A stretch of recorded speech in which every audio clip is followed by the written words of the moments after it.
Assalamualaikum warahmatullahi wabarakatuh. Saya Muhammad Irfan Nakidin bin Talib dan pada hari ini, pada subjek CTU 151, saya akan membentangkan tentang manusia pembina tamadun dalam perspektif pemikiran Islam. Pertama sekali, apa yang dimaksudkan dengan tamadun? Tamadun boleh diklarifikasikan sebagai suatu hasil tindak balas antara manusia dengan alam dan kehidupan. Maka, tamadun muncul hasil daripada berlakunya tindak balas manusia terhadap alam semesta dalam proses manusia menjalani kehidupan harian mereka di planet bumi ini. Oleh itu, apakah elemen pembinaan sesebuah tamadun yang asasi? Elemen pembinaan sesebuah tamadun yang asasi ialah pertama sekali, makhluk manusia, kedua, kehidupan manusia dan ketiga, alam semesta. Apakah tanggungjawab serta tujuan kehadiran manusia di alam ini? Pertama sekali, tujuan manusia wujud di alam ini adalah untuk memakmurkan planet bumi yang mereka diami. Kedua, melakukan ibadah kepada Allah Subhanahu Wa Taala. Di sini kita dapat melihat firman Allah Subhanahu Wa Taala dalam tujuan manusia diciptakan ke di bumi. Kesalahfahaman orang Islam terhadap konsep ibadah. Islam tidak hanya tertumpu kepada pelaksanaan ibadah-ibadah khusus seumpama solat, puasa haji dan zakat sahaja. Di dalam ayat tersebut, Allah beriradah supaya manusia melaksanakan tugas pemakmuran bumi yang mereka diami ini.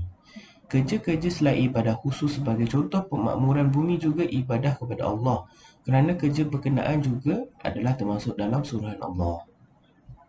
Antara contoh pemakmuran bumi antara manusia adalah kita haruslah menjaga hubungan sesama manusia. Sebagai contoh, kita menjaga hubungan dengan jiran atau kita bersopan santun dengan ibu bapa. Selain itu, antara contoh pemakmuran bumi dalam alam sekitar adalah membuang sampah di tempat yang sepatutnya dan mengitar semula barangan yang tidak dipakai. Selain itu, pemakmuran bumi dalam kalangan manusia adalah manusia menjadi khalifah di muka bumi. Okey, apakah yang dimaksudkan dengan khalifah?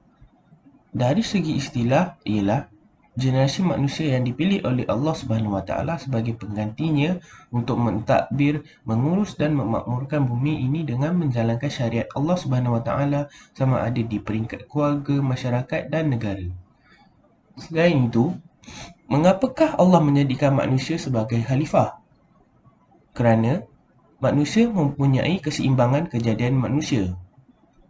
Selain itu, manusia juga dianugerahkan akal fikiran dan manusia juga memiliki ilmu pengetahuan.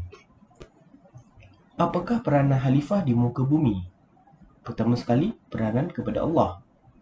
Mengamalkan konsep amal makruf dan nahi munkar. Selain itu, menjamin kebahagiaan dan kesejahteraan masyarakat dan negara dan menjadi hamba Allah yang mengenali Allah sebagai Tuhan yang Esa serta tunduk, patuh dan beribadat kepadanya. Peranan khalifah sesama manusia adalah tanggungjawab terhadap diri, tanggungjawab terhadap keluarga, tanggungjawab anak terhadap ibu, bapa, tanggungjawab terhadap masyarakat dan tanggungjawab terhadap alam.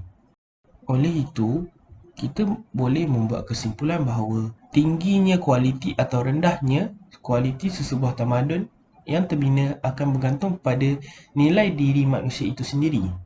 Oleh itu, kita perlu meneliti dengan baik siapakah sebenarnya manusia dan apa sebenarnya hakikat diri mereka.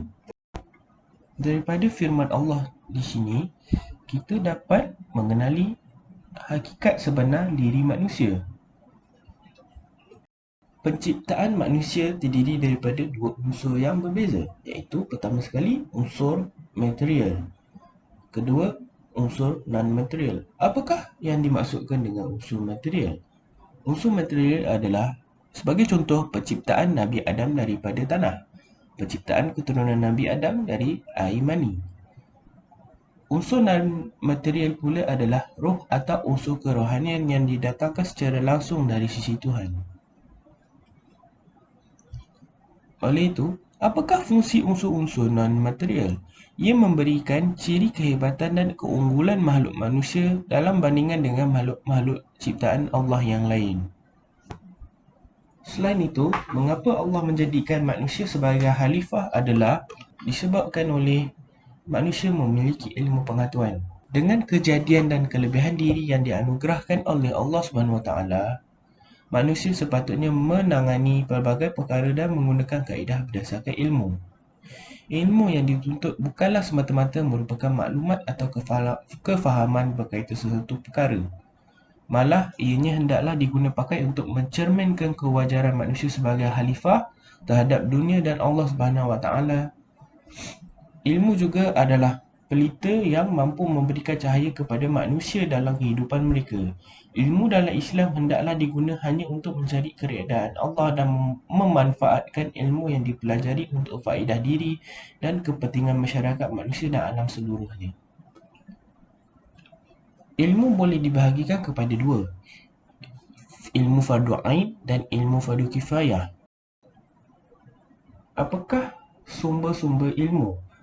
Di sini terdapat 6 sumber ilmu, iaitu Al-Quran, Sunnah, baca indera, akal, intuisi dan pengalaman.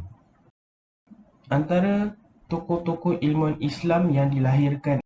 Selain itu, mengapakah Allah menjadikan manusia sebagai khalifah adalah disebabkan manusia dianugerahkan akal fikiran. Oleh itu, dengan akal fikiran tersebut, kita haruslah bersikap adil dalam menjadi khalifah.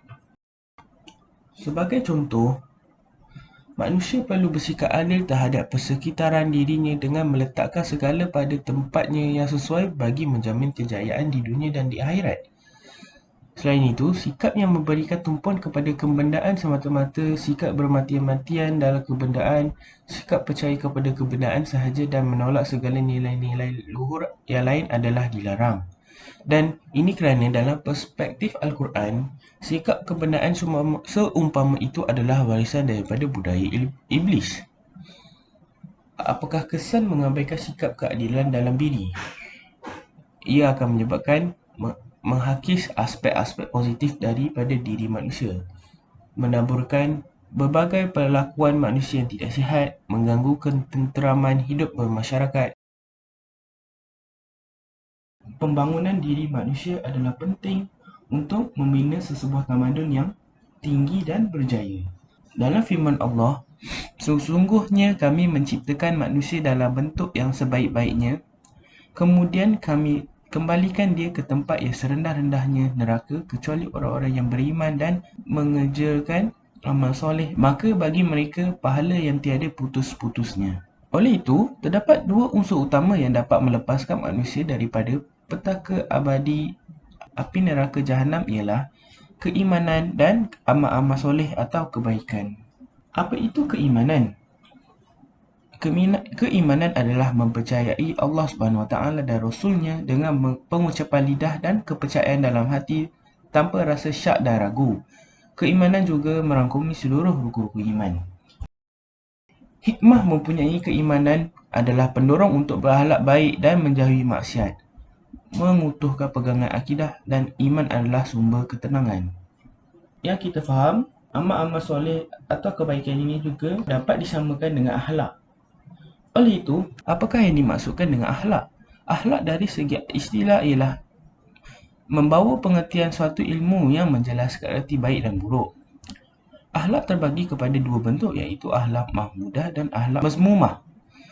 Oleh itu, apa yang dimaksudkan dengan akhlak mahmudah? Akhlak mahmudah ialah akhlak yang baik seperti beribadah kepada Allah SWT, mencintainya dan mencintai makhluknya dan berbuat baik serta menjauhi diri daripada perbuatan-perbuatan yang dibenci dan dilarang oleh Allah SWT. Apakah pula yang dimaksudkan dengan akhlak mazmumah? Akhlak mazmumah merupakan akhlak atau tabiat yang buruk, melanggari perintah dan suruhan Allah SWT dan melakukan perbuatan yang dilarang oleh Allah SWT. Oleh itu, apakah sifat-sifat mahmudah? Terdapat 4 sifat-sifat mahmudah di sini, iaitu al-hikmah, kebijaksanaan, al-iffah, pengawasan nafsu, al-adalah, keadilan atau perimbangan, dan al-saja'ah, keberanian. Apakah pula sifat-sifat mazmumah? Terdapat 5 sifat-sifat mazmumah, iaitu al-haq, pintar menipu, al-tahawur, berani membuta tuli, al-jubun, pengecut, al-balah, kedunguan, al-syarah, rakus. Apakah pula kepentingan akhlak dalam pembangunan tamadun sesebuah manusia? Ia dapat menjaga kemuliaan dan kesucian jiwanya, dapat mengalahkan tekanan hawa nafsu, berpegang teguh kepada sendi-sendi keutamaan Islam, menghindarkan diri daripada sifat-sifat kecurangan, kerakusan, kezaliman dan mengangkat martabat manusia ke darjat yang tinggi dan mulia. Apakah pula kesan negatif mengabaikan akhlak yang mulia?